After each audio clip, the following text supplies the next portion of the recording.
কেমন ফয়সালা আপনি ধরে বসলেন আপাজান? আপনার সুলতানের বেগম হওয়ার এতই শখ ছিল? না বোন না, আমার সুলতানের বেগম হওয়ার শখ নেই। বড় মেয়েদের জীবন বাঁচানোটাই উদ্দেশ্য। এ কাজের জন্য আপনিই কেন?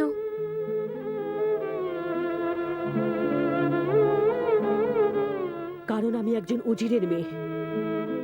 আমি চাই সারা পৃথিবী এটা জানুক যে উজিরেরা রাজ্যের কোনো মেয়েকে বাঁচাতে পারছেন না বলে তিনি নিজের মেয়েকে কুরবান করে দিয়েছেন। যদি আমি এই পরীক্ষায় উত্তীর্ণ না হই, তাহলে সারা পৃথিবী আমার বাবাকে স্বার্থপর বলবে। কিন্তু আপা, ওই শয়তান সুলতান তোমাকে খুন করে ফেলবে। যেভাবে মরুভূমির গরম বালিতে মুষলধারায় হওয়া বৃষ্টির প্রথম ফোঁটা ছড়িয়ে পড়ে, আমার পরিণতি হয়তো তাই হবে। কিন্তু যদি আমি আমার ভালোবাসার মোহজালে সুলতানের বুকের ঘুমিয়ে থাকা বোনটাকে একদিনের জন্য জাগাতে পারি, তাহলে আমি বুঝে নেব নিদেন পক্ষে পৃথিবীতে আমি একটা মেয়ের জীবন বাঁচাতে পেরেছি। এরকমটা হবে না আপা। ওই জালিম সুলতান আপনাকে অন্যান্যদের মতো হত্যা করে ফেলবে। মৃত্যু একদিন না একদিন আসবে। যদি কাল সকালে আমার মৃত্যু থাকে, তা সে সুলতানের মহল হোক অথবা আমার ঘর, মৃত্যুর দূত তো পৌঁছেই যাবে।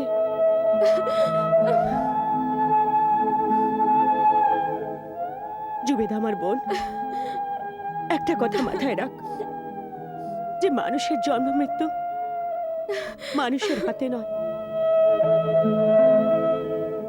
শুধুমাত্র আল্লাহর হাতে।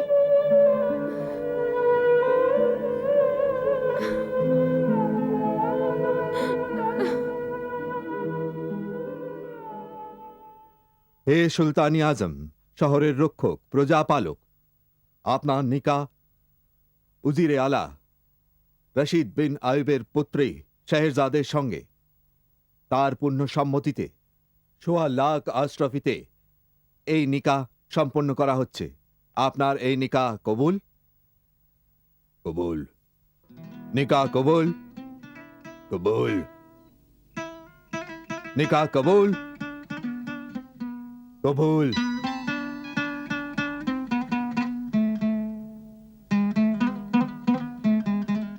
হে উজরি আলার পুত্রী শেহরজাদ, আপনার নিকাহ সুলতানে ফরাজ, শহরের রক্ষক, প্রজাপালকের সঙ্গে তার পূর্ণ সম্মতিতে ১,০০,০০০ আশরাফিতে সম্পন্ন করা হচ্ছে। এই নিকাহ আপনি কবুল করছেন? কবুল করছি। এই নিকাহ আপনি কবুল করছেন? কবুল করছি। এই নিকাহ আপনি কবুল করছেন? কবুল করছি।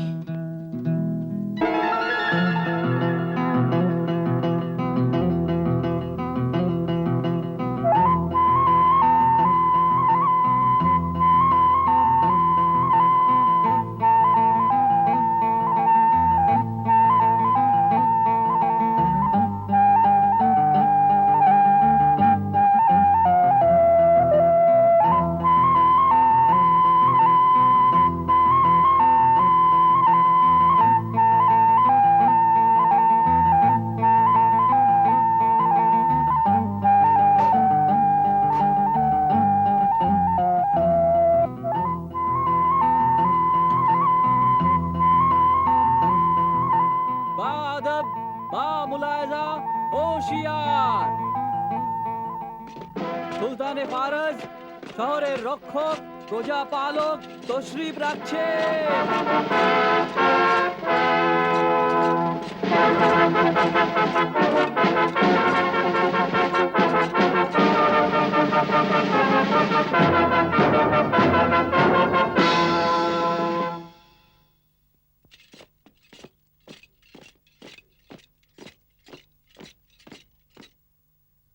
দাসী আপনার সেবার অনুমতি প্রার্থনা করছেন। আপনি আমার উজরে আলার কন্যা, তা সত্ত্বেও এরকম সিদ্ধান্ত আপনি কেন নিলেন? এই সিদ্ধান্ত তো আমার ভাগ্য নিয়ে এসেছে হুজুর। আর ভাগ্যের সিদ্ধান্ত হলো আল্লাহর নিজের সিদ্ধান্ত, যা আমি মানতে বাধ্য।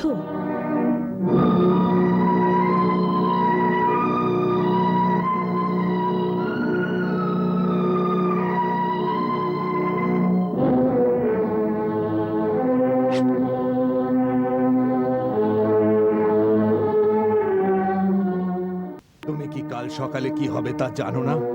আমি জানি আমার জীবন সকালেই শেষ হয়ে যাবে, কিন্তু মৃত্যু তো সকালে আসবে। এর মাঝে তো একটা রাত আছে, জীবনের রাত। তার মানে মানে আর কি, আমার কাছে তো সারা রাত পড়ে আছে সেবার জন্য। তাছাড়া ভালোবাসা ও আনন্দকে সময়ের বেড়াজালে বাঁধা যায় না, তার গভীরতা দেখতে হয়।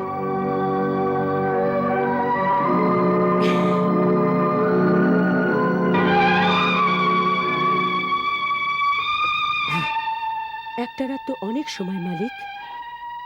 এক মুহূর্ত ভালোবাসাও যদি মনের গভীর থেকে করা যায়, তবে তার মধ্যে জীবন কুরবান হয়ে যায়।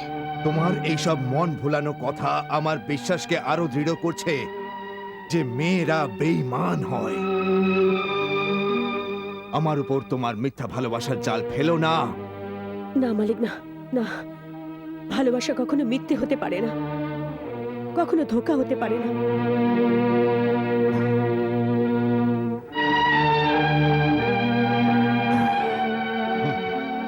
এক রাতের বিবি। আমি এক রাতের বেবি ঠিকই, কিন্তু এই রাতের উপর আমার পুরো অধিকার আছে। সকালবেলা আপনার অধিকার, তারপর নিঃসংকোচে পাঠিয়ে দিন মৃত্যুর মুখে আমার প্রিয় আল্লাহর কাছে। আপনার এই কাজের জন্য ক্ষমা করে দেব।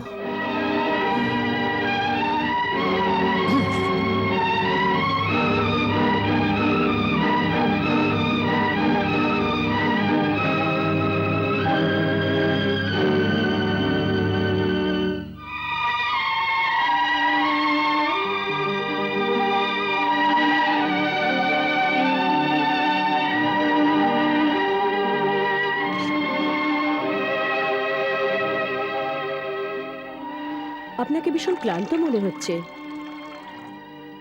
একটু জল পান করুন। না, আমার চাই না। হে আমার মালিক, আপনি তো ভীষণ রেগে গেছেন। বলুন না, আপনার মন জয়ের জন্য আমি কি করতে পারি? অনুমতি দিলে একটা কবিতা শোনাই, অথবা কোনো সুরেলা গান শোনাই। আমি ভালো গান গাইতে পারি। না হলে কোনো মন মাতানো গল্প শোনাই। তুমি সুলতানকে একটা ছোট্ট বাচ্চা মনে করেছো, যে তাকে গান আর গল্প দিয়ে ভোলাতে চাইছো? না না মালিক, না, আমি আপনাকে বাচ্চা মনে করছি না, কিন্তু একথা অস্বীকার করতে পারছি না যে সব মানুষের মধ্যে একটা বাচ্চা উপস্থিত থাকে, যে ঠিক এরকমই জেদ করে যেটা আপনি করছেন। একবার আপনার শৈশবের কথা মনে করুন। হতে পারে ছোটবেলায় আপনিও এরকম জেদ করতেন, আর আপনার দিদিমা আপনাকে ভোলানোর জন্যে এরকমই কিছু মন মাতানো গল্প শোনাতেন।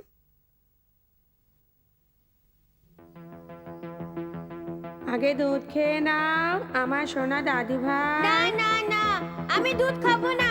আগে তুমি আমায় বলো যে ওই পরীটা শাহজাদার সঙ্গে কি ব্যবহার করেছিল। তবে শোনো, ওই পরীটা শাহজাদাকে নিয়ে নিজের দেশে চলে গেল, যেটা পরীদের নিজের দেশ। সত্যি দাদিমা? হ্যাঁ, ও কিভাবে গেল? পক্ষীরাজ ঘোড়ার পিঠে চড়ে।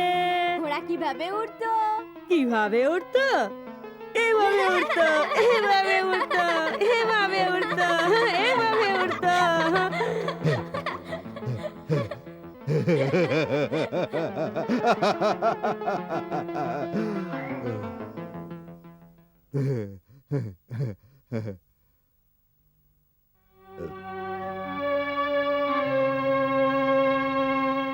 তোমার বলা গল্পটা ঠিক ততটাই মন মাতানো হবে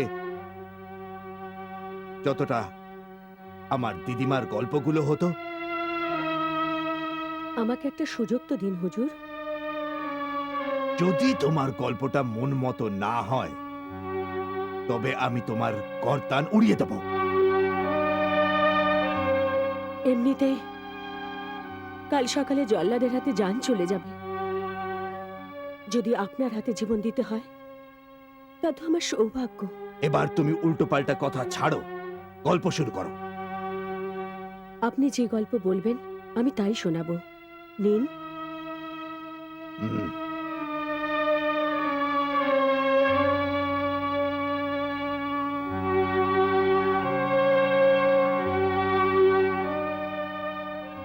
আমার সুলতানি আজম।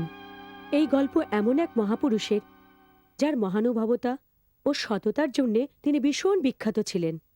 হুম? তার একজন বিবি ও যুবতী মেয়েও ছিল। যুবতী মেয়ের বিবাহের জন্য তিনি শহরে শহরে সম্বন্ধ দেখতে যেতেন। হুম, শুনুন, হুম। রুকসানা শ্বশুরবাড়ি থেকে জোর করেছে বিয়েটা তাড়াতাড়ি দিয়ে দেওয়ার জন্যে। দোয়া করো যাতে এই যাত্রা অনেক বেশি মুনাফা হয়। ইনশাআল্লাহ আমি আমার নয়নের মনির বিয়ে ভীষণ ধুমধামের সাথে দেব। আমি সবসময় আল্লাহর কাছে এই দোয়াই চাইছি। বাবা, এই নাও কয়েকটা খেজুর, তোমার কাছে রেখে দাও, রাস্তায় কাজে দেবে। আল্লাহ তোমাকে সব সময় সুখে রাখুন।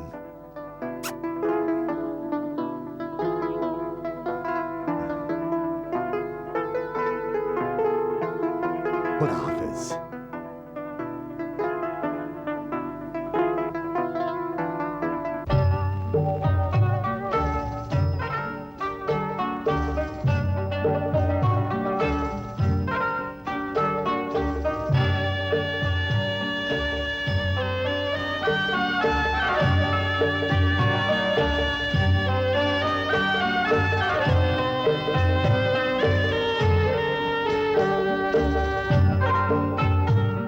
সবাই থামো সাথীরা।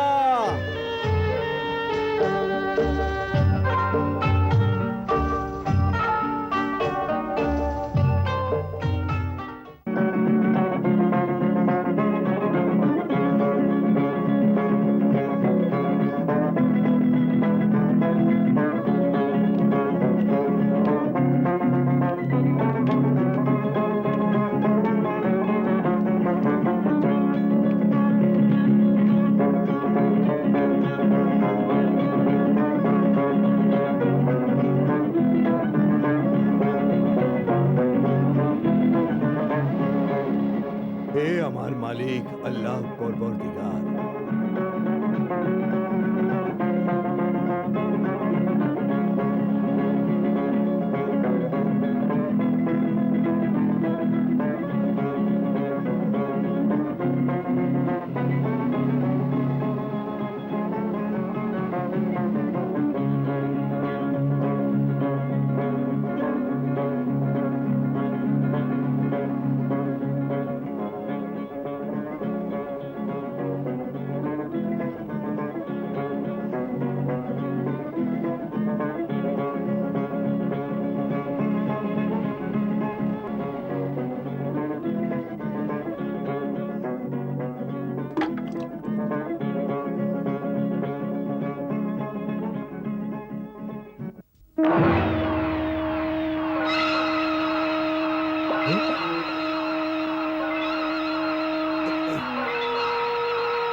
এই মনুষ্যজাত মরবার জন্য প্রস্তুত হয়ে যা।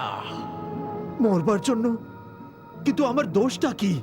তুই কি নিজের চোখে এই কুয়োর জলে রক্ত দেখতে পাচ্ছিস না?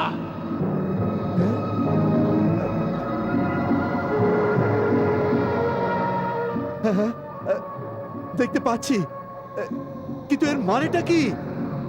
আমার নবজাত শিশু তোর ফেলে দেওয়া খেজুরের টুকরের আঘাতে মারা গেছে। তারই রক্ত এটা। এখন রক্তের বদলে রক্ত দিতে তৈরি হয়ে যা। কিন্তু জিন, আমি তো দেখতেই পাইনি। এই মনুষ্যজাত, সেটা তোর দোষ। আমাদের সবসময় খালি চোখে দেখা যায় না। কিন্তু এতে আমার কি অন্যায় জিন? কিন্তু তুই সাবধানে কাজ করতে পারতিস।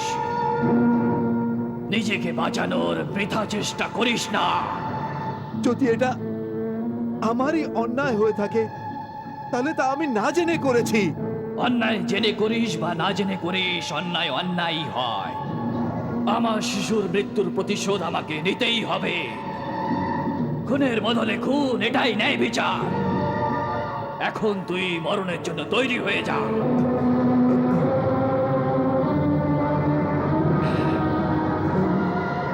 কি ভাবছিস?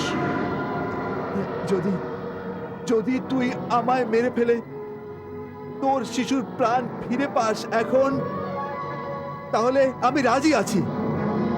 কিন্তু আমার একটা অনুরোধ আছে। বলে ফেল।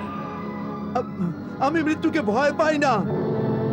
মৃত্যুর পরে কবরের মাটির ভার আমি নিতে পারবো, কিন্তু লোকেদের ঋণ আর আমানতের বোঝ আমি নিতে পারবো না। ওই দেখো, ওদের লোকেদের আমানত আর ঋণের জিনিস আছে। ওইসব ওদের মালিকদের কাছে পৌঁছে দেবার সময় দাও, আর আমাকে আমার যুবতী মেয়েকে বিয়ে দেওয়ার দায়িত্ব পালন করতে দাও, যাতে আমি তোমার শাস্তি পাওয়ার উপযুক্ত হতে পারি। প্রাণ বাঁচানোর জন্য ভালো বাহানা পেয়েছো। ঠিক আছে তাহলে, ঠিক আছে, তুমি আমাকে এখনই মেরে ফেলো, কিন্তু কিয়ামতের দিনে আল্লাহর সামনে আমি তোমাকে জড়িয়ে ধরবো। আল্লাহু আকবার, আল্লাহু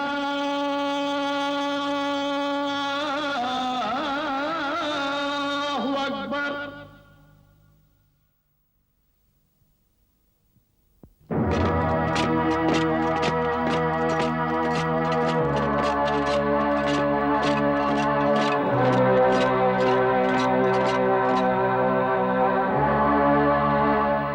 জাহাপনা, এই রাতের উপকার আমি কখনো ভুলব না, যে আপনার জীবনের এক রাত আপনি আমায় দিয়েছেন। কিন্তু যাওয়ার আগে আমাকে এটুকু তো বলে যাও যে ওই সওদাগরের কি হলো? জিন কি বললেন ওকে? কাহিনীর সময় তো শেষ হয়ে গেছে, এখন তো পণ রক্ষার সময় এসেছে। কিন্তু যাওয়ার আগে এইটুকু নিতে বলো যে জিন সওদাগরের কথা শুনলো কি না। আমার জাহাপনা, কাহিনীটি আকর্ষণীয়, এর জন্য সময়ের দরকার, কিন্তু সময় তো শেষ হয়ে গেছে। আমি সময়কে থামাতে পারি। সুলতান আজম, সময়কে কি কেউ এভাবে থামাতে পারে? জেদ করবেন না, আপনার প্রতিজ্ঞা পূরণ করুন। আমি আমার প্রতিজ্ঞা ভেঙে দিতে পারি।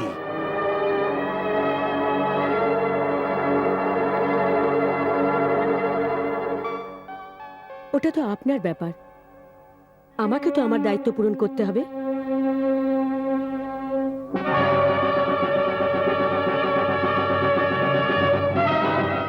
চলে যাও।